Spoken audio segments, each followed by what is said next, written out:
Assalamualaikum warahmatullahi wabarakatuh. Pada awal penciptaan, manusia mendiami surga sebagai tempat untuk hidup. Nabi Adam alaihissalam adalah manusia pertama yang diciptakan Allah Subhanahu wa taala dan pernah merasakan kenikmatan dari tempat terindah tersebut. Namun bisikan iblis ternyata mampu menggoda Nabi Adam. Beliau makan buah terlarang sehingga Allah Subhanahu wa taala mengusirnya dari surga. Umat manusia keturunan Nabi Adam akhirnya menjalani kehidupan di muka bumi. Kesalahan Nabi Adam alaihissalam ini tidak jarang disesali oleh umat manusia. Karena kelalaian sang Nabi, manusia harus dikeluarkan dari surga. Bahkan Nabi Musa alaihissalam juga pernah menyalahkan Nabi Adam atas kesalahannya. Namun benarkah penetapan manusia di muka bumi menjadi kesalahan Nabi Adam? Ketika Nabi Adam alaihissalam sudah diciptakan, maka Allah Subhanahu wa taala memerintahkan malaikat dan iblis untuk bersujud kepada Nabi Adam. Seluruh malaikat bersujud kecuali iblis laknatullah karena merasa sombong. Sesungguhnya kami telah menciptakan kamu atau Adam, lalu kami bentuk tubuhmu, kemudian kami katakan kepada malaikat, bersujudlah kalian kepada Adam, maka mereka pun bersujud kecuali iblis. Ia tidak mau untuk bersujud. Allah berfirman, apakah yang menghalangimu untuk bersujud kepada Adam ketika aku menyuruhmu? Iblis menjawab, aku lebih baik daripadanya, sebab engkau ciptakan aku dari api, sedangkan ia engkau ciptakan dari tanah. Al-Quran Surat Al-A'raf ayat 11-12. Permusuhan dimulai. Allah Subhanahu wa taala kemudian mengusir iblis dari surga, meskipun sebelumnya iblis memiliki ketaatan yang luar biasa kepada Allah.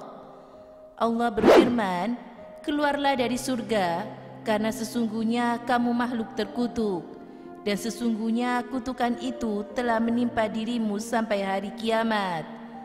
Al-Quran Surat Al-Hijr ayat 35. Sejak peristiwa tersebut, iblis berjanji akan memperdaya seluruh keturunan anak cucu Adam. Nabi Adam alaihissalam kemudian menjalani kehidupan di surga bersama dengan istrinya Siti Hawa yang diberi ilmu pengetahuan oleh Allah Subhanahu wa taala. Kemudian sampailah pada larangan untuk mendekati pohon yang menyebabkan beliau tergolong menjadi zalim. Dan janganlah kalian berdua mendekati pohon ini yang menyebabkan kamu berdua termasuk orang-orang yang zalim. Al-Quran Surat Al-Baqarah ayat 35. Iblis kemudian memulai aksinya. Ia menggoda Nabi Adam dan Ibu Hawa untuk makan buah terlarang tersebut. Nabi Adam dan Ibu Hawa mencicipi buah itu, dan apa yang terjadi selanjutnya diceritakan Allah di dalam Al-Quran. Maka setan membujuk keduanya untuk memakan buah itu dengan tipu daya. Tatkala keduanya mencicipi buah pohon itu, tampak bagi keduanya aurat-auratnya. Maka mulailah keduanya menutupinya dengan daun-daun surga. Al-Quran Surat Al-A'raf ayat 22. Allah Subhanahu wa taala kemudian berfirman, kemudian Tuhan mereka menyerukan mereka, bukankah aku telah melarang kamu berdua dari pohon kayu itu, dan aku katakan kepada kalian, sesungguhnya setan itu adalah musuh yang nyata bagi kalian berdua. Keduanya berkata, ya Tuhan kami telah menganiaya diri kami sendiri, dan jika Engkau tidak mengampuni kami dan tidak memberikan rahmat kepada kami, niscaya pastilah kami termasuk orang-orang yang merugi. Al-Quran Surat Al-A'raf ayat 22-23.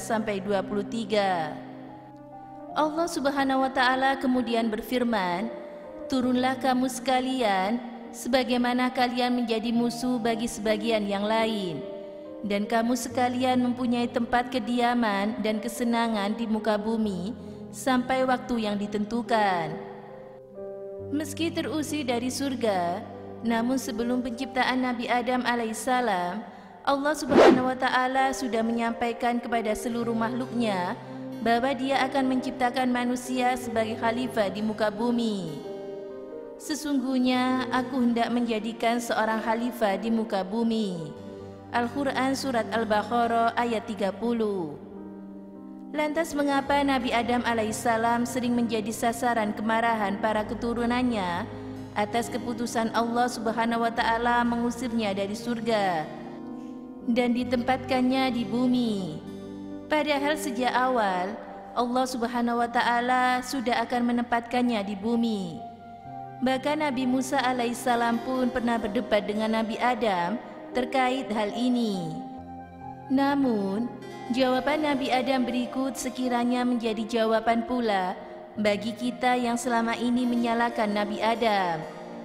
Dari Abu Hurairah, Nabi SAW bersabda, Musa pernah berdebat dengan Nabi Adam.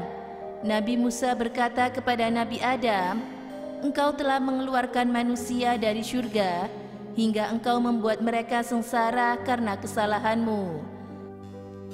Nabi Adam menjawab, "Wahai Musa, engkau telah dipilih oleh Allah dengan risalah dan kalamnya. Apakah engkau mencela diriku atas suatu hal yang telah ditulis Allah sebelum Dia menciptakan aku, atau yang telah ditakdirkan Allah sebagai diriku sebelum Dia menciptakan aku?" Rasulullah SAW bersabda, maka Nabi Adam dapat membantah argumen Nabi Musa alaihissalam. Hadis riwayat Bukhari. Dalam riwayat lain, Imam Ahmad berkata, Sofyan menceritakan kepada kami dari Amru, ia mendengar Syawud, dan ia mendengar Abu Hurairah berkata, Rasulullah SAW bersabda, Nabi Adam dan Nabi Musa pernah saling berdebat. Nabi Musa berkata, "Wahai Adam, engkau adalah bapak moyang kami. Engkau telah mengecewakan dan mengeluarkan kami dari surga." Nabi Adam berkata kepada Nabi Musa, "Wahai Musa, engkau telah dipilih Allah dengan kalamnya.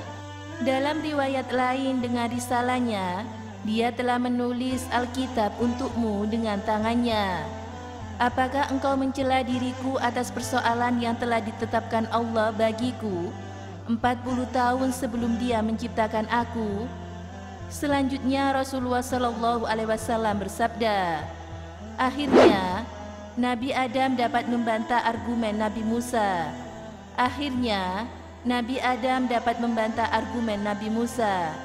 Akhirnya Nabi Adam dapat membantah argumen Nabi Musa. Hadis ini sebagian besar diriwayatkan dalam kitab Sahih Bukhari dan Muslim.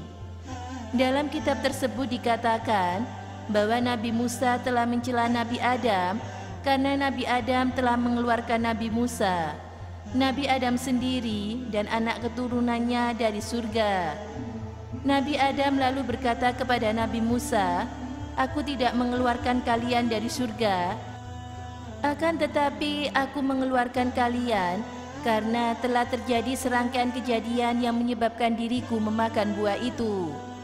Serangkaian kejadian itu telah tertulis bagiku dan telah ditakdirkan untukku sebelum aku diciptakan oleh Allah yang Maha Bijaksana dan Maha Agung. Engkau telah mencela diriku, padahal perkara yang terjadi penyebab utamanya lebih rumit dari sekedar pelanggaran bagiku untuk tidak memakan buah pohon itu, lalu aku tergoda untuk memakannya.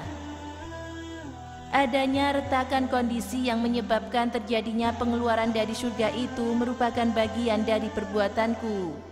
Sesungguhnya perkara itu merupakan kuasa dan ketentuan dari Allah Subhanahu wa Ta'ala. Sungguh ada hikmah di balik peristiwa itu." Akhirnya Nabi Adam dapat mengalahkan argumen Nabi Musa alaihissalam. Dalam kitab Asy-Syariah. Demikianlah, semoga apa yang menjadi jawaban Nabi Adam terhadap Nabi Musa ini mewakili pertanyaan kita dan menghilangkan sifat menyalahkan Nabi Adam atas terusirnya manusia dari surga. Sejatinya, kita akan kembali ke sana namun harus terlebih dahulu mengumpulkan bekal selama hidup di muka bumi ini. Semoga bermanfaat. Thank you for watching. See you, bye-bye.